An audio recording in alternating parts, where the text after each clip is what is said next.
कानपुर का सचेड़ी इलाका 10 जुलाई सुबह के करीब 6:30 बजे नेशनल हाईवे पर पुलिस ने मीडिया कर्मियों को रोक दिया। बाकायदा ट्रकों के आगे पुलिस की गाड़ियां खड़ी कर दी गई। इसके बाद खबर आई कि एसटीएफ की एक गाड़ी पलट गई है। ये गाड़ी उसी काफिले का हिस्सा थी जो विकास दुबे को उज्जैन से लेकर कानपुर आ रही थी। उहापोह की स्थिति बनी। इसी बीच हर चैनल के स्क्रीन पर बड़ी बड़ी ब्रेकिंग न्यूज चलने लगी। गैंगस्टर विकास दुबे एनकाउंटर में मारा गया। लेकिन यहाँ विकास दुबे की कहानी खत्म नहीं होती है। यहाँ से कई सवाल शुरू होते हैं।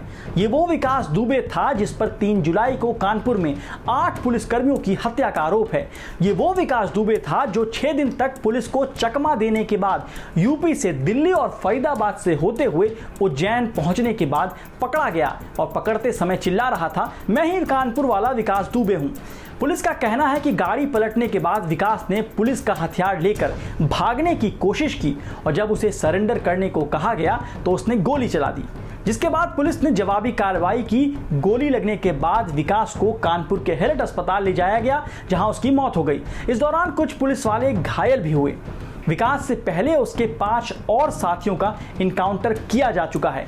अमर दुबे, बउआ दुबे, प्रभात मिश्रा, प्रेम प्रकाश पांडे और अतुल दुबे, यानी 7 दिन में 6 एनकाउंटर।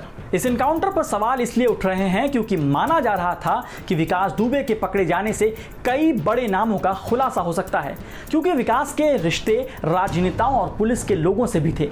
यही वजह है कि वो 20 साल से हत्या, फिरौती जैसे अपराध को अंजाम दे रहा था, फिर भी बच रहा था। तो अब सबसे बड़ा सवाल, कैसे पता चलेगा कि उसे कौन पुलिस वाले और कौन नेता बचा रहे थे? क्या एसओ विनय तिवारी अकेला शख्स था जो विकास का मुखबिर था, या और भी बड़े लोग थे? विकास बता सकता था कि उसके और किन माफिया और गैंग से संपर्क थे, लेकिन अब उसे खामोश कर दिया गया।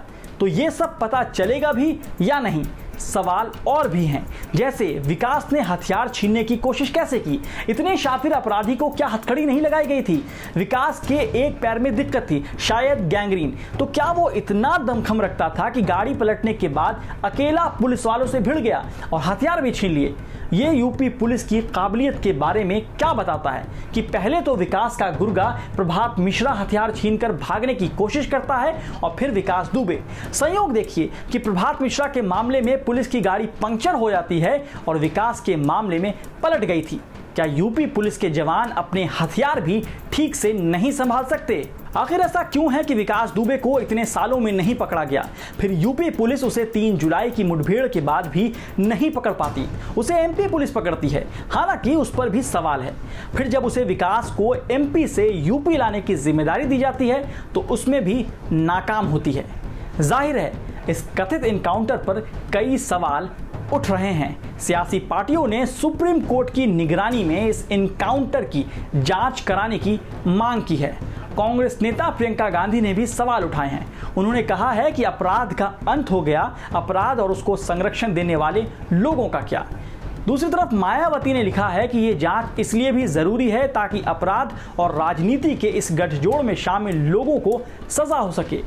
समाजवादी पार्टी के अध्यक्ष और उत्तर प्रदेश के पूर्व मुख्यमंत्री अखिलेश यादव ने कहा है कि ये कार नहीं पलटी, इसने सरकार को पलटने से बचा लिया है। तो क्या मतलब है अखिलेश यादव के इस ट्वीट का? क्या विकास के तार इतने ऊपर तक थे कि सरकार पर सवाल उठ जाते? वकील प्रशांत भूषण ने आरोप लगाया है कि ऐसा पुलिस के आला अफसरों और सियासतदानों को बचाने के लिए किया गया है। सुप्रीम कोर्ट को इस पर स्वतः संज्ञान लेना चाहिए। और आखिरी सवाल, यूपी पुलिस क्राइम को खत्म करना चाहती है या फिर क्रिमिनल को? क्या एक्स्ट्रा जुडिशियल किलिंग हमें मंजूर है?